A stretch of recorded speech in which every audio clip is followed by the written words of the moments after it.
Good evening दोस्तों, मैं degree लाल साहब आपका स्वागत करता हूं मेरे यूपीएससी ब्लॉग पर। पिछले 2 दिनों से मैं कुछ भी ब्लॉग नहीं बना पाया। आज हम 1858 का भारत सरकार अधिनियम पढ़ेंगे, जो कि ताज का शासन में आता है। जैसे आपको बताया था, सबसे पहले जो है हिस्टोरिकल बैकग्राउंड है वो 2 भागों में विभाजित है। सबसे पहला कंपनी का शासन और दूसरा है ताज का शासन। तो कंपनी का शासन को हम जल्दी रिवीजन कर लेते हैं।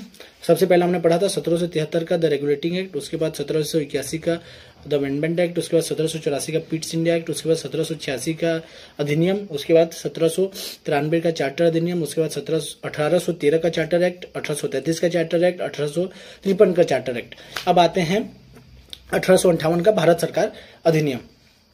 मैं इसमें महत्वपूर्ण जो बातें हैं मैं आपको बता देता हूं पॉइंट वाइज। सबसे पहला है, भारत का गवर्नर जनरल का नाम परिवर्तन कर भारत का वायसराय कर दिया गया, और भारत के वायसराय के पास संपूर्ण ब्रिटिश भारत का शक्ति, माने उसके पास असीम शक्तियों का संग्रह, असीम शक्तियां उसके पास या पावर उसको मिल गई थी भारत में प्रशासन करने के लिए।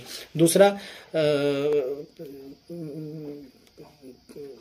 जो पहले वायसराय हुए, जो भारत के प्रथम वायसराय हुए लॉर्ड कैनिंग थे।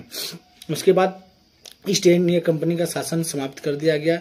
अब भारत का शासन सीधे महारानी के अधीन कर दिया गया। तीसरा, भारत में नए राज्य सचिव का सृजन किया गया, नए राज्य सचिव पद का सृजन किया गया।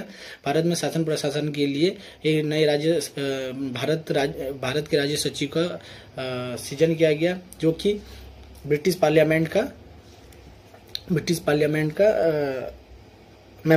मेंबर था, जिस और उसके अधीन संपूर्ण भारत में प्रशासन करने की शक्तियां निहित थी। उसके बाद 15 सदस्यीय राज्य सचिव, भारत राज्य सचिव की सहायता के लिए 15 सदस्यीय परिषद का गठन किया गया। द्वैत शासन का अंत, द्वैत शासन का मतलब कोर्ट ऑफ डायरेक्टर्स और बोर्ड ऑफ कंट्रोल, ये दोनों को भी समाप्त कर दिया गया, क्योंकि ये कंपनी के अधीन बनाया गया कंपनी के अधीन प्रशासन के लिए बनाए गए 2 संस्थाएं थी। ये भी कंपनी के अंत के साथ साथ इनका भी अंत हो गया।